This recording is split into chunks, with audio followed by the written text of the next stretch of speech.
Section 5.1 is going to be about composite functions. We are going to learn to write composite functions and evaluate composite functions. There's an example on the first page here that you can read through on your own. It's kind of a real world, kind of a little silly example that we'll go through in class. I'm going to focus this on what you're going to need to be able to do in your exercises in the book. So first, use the table above to evaluate each expression. Now, this notation here, it's important that you can read it and understand what it means. When we read these functions in the table, of course, you can see this is f of x and g of x.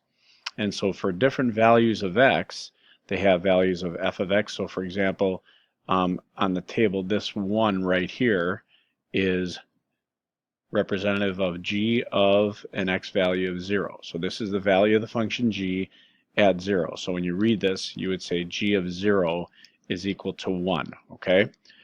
Now, so when I have a composite function right here, this little notation here, it looks like a times sign, but you notice it's not filled in. It's not multiplication. This is pronounced f of g of 1. Okay, so f of g of 1 is how we read this. And basically what it means is we're taking f of g of 1. So what we want to do is find g of 1 first. Once we get that value, then we can find f of that value. So for example, since g of 1, I look at my table, g at an x value of 1 is 2, we would say g of 1 is 2, and then f of 2 would be 6. So the answer to that first one is 6. The second one, this says g of f of 0. So g of f of 0. So f of 0 is 0. And now I want to find the value of g at that value. So then g of 0 is 1. Last one, g of 0. So again, we'll find g of 0 first. G of 0 is 1. And now find g of 1. And g of 1 is going to be 2. So that's how we use a table to evaluate composite functions. Now, what if I actually gave you the equations for those composite functions? Well, same thing, except now instead of reading a table to figure out the values, we're actually going to plug the values into the equation.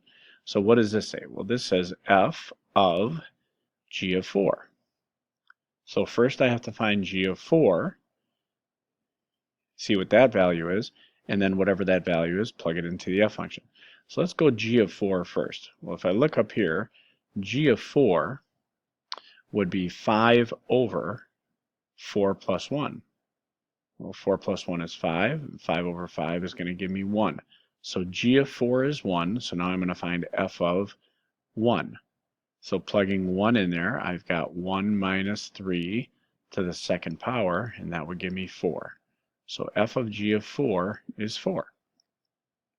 How about the next one, g of f of 2?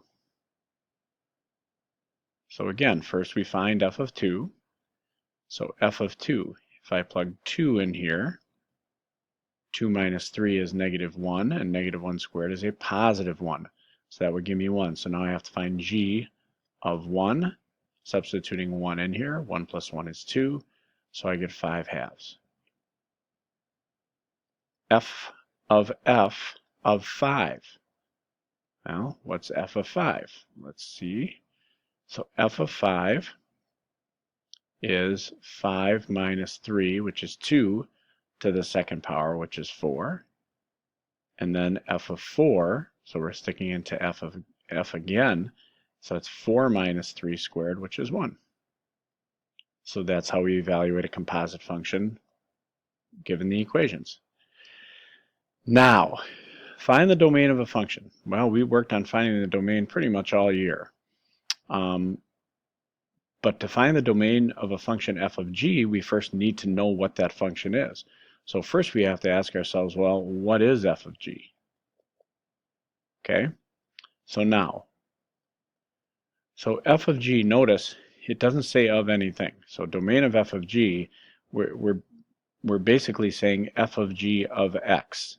They're not plugging in any values in for x. So f of g just means, what is f of g of x? Well, so f of g of x, we know g of x is 5 over x. So putting 5 over x in place of g of x, it now says what is f of g over x, which is 5 over x. So plugging in that into the f function, I get 3 over. In place of this x, I'm putting 5 over x. That's what f of 5 over x means. It means what's the value of that function when we replace x with 5 over x. So now we get this big ugly composite function. Well, I don't like the fact that I have this complex fraction in here, compound fraction.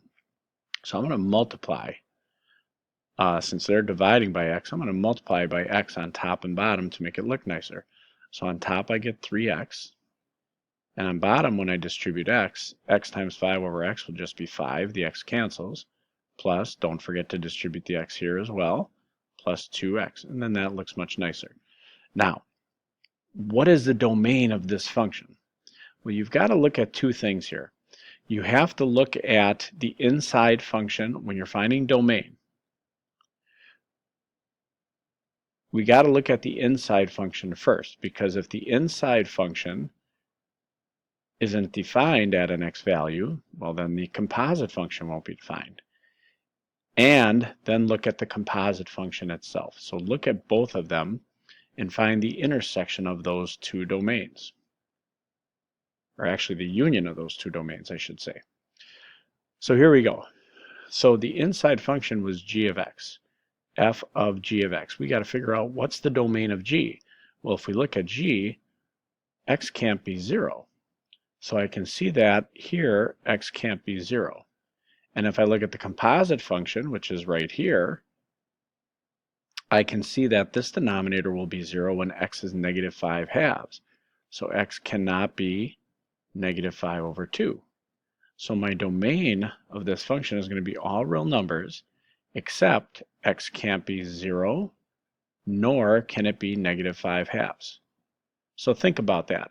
If I had asked you, just to make sure you understand why this is correct, if I had asked you to find f of g of 0, you wouldn't be able to do that. This would not be defined because the first thing you would do is find g of 0, and g of 0 is undefined.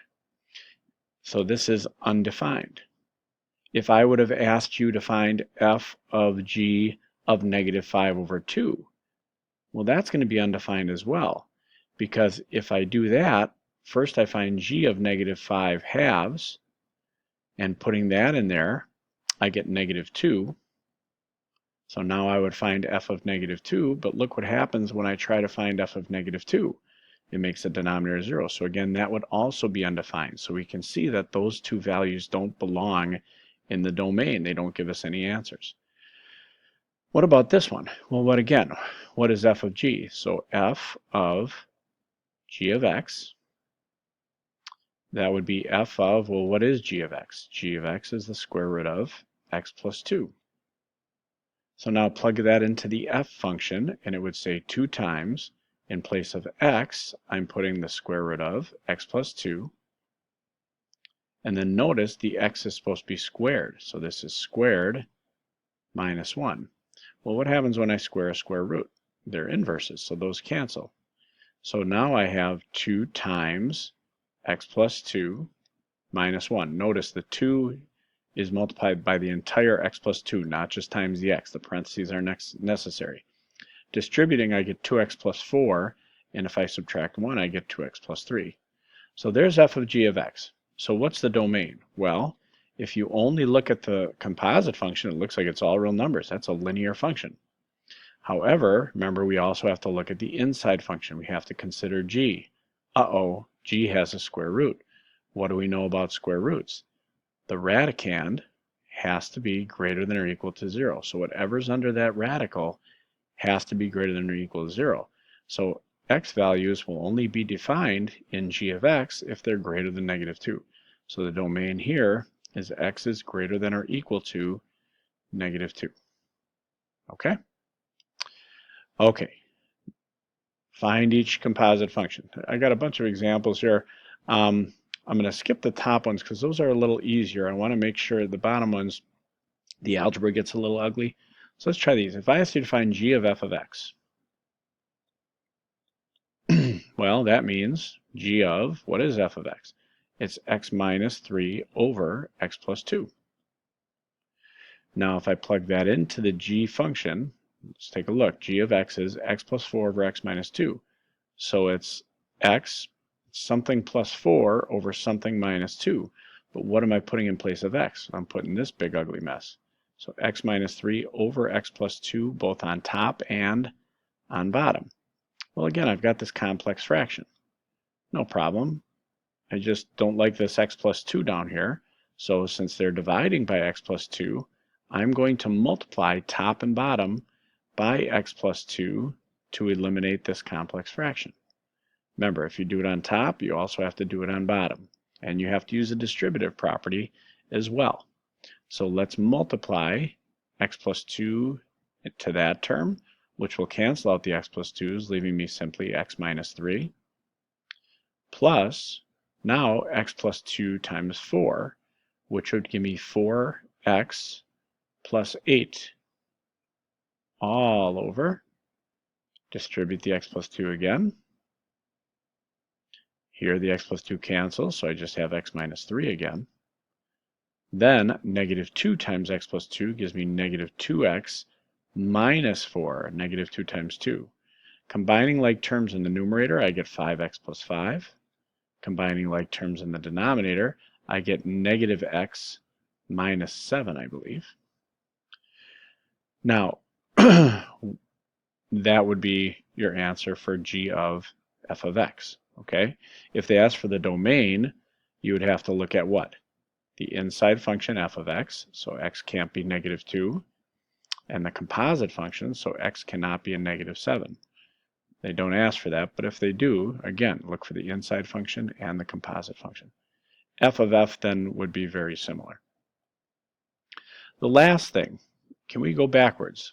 Can you find an f and a g so that their composite function would be h?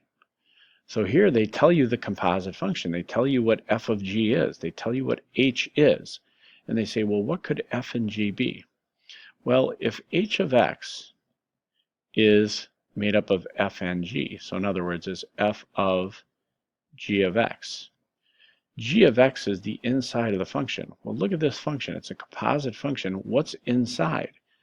Inside, there's a 5x minus 2. So if I let the inside function g of x be 5x minus 2, well, now what would f of x be? Well, you notice the f of x minus 2 is being raised to the third power.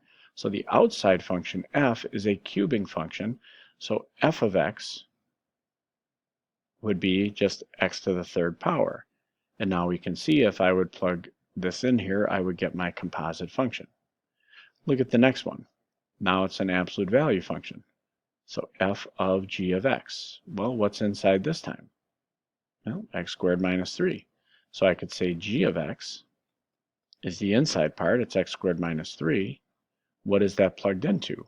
Well, on the outside, we're taking an absolute value. So that would be the absolute value of x. And there would be two functions in each case that I could use. Now, there's other ways to do it.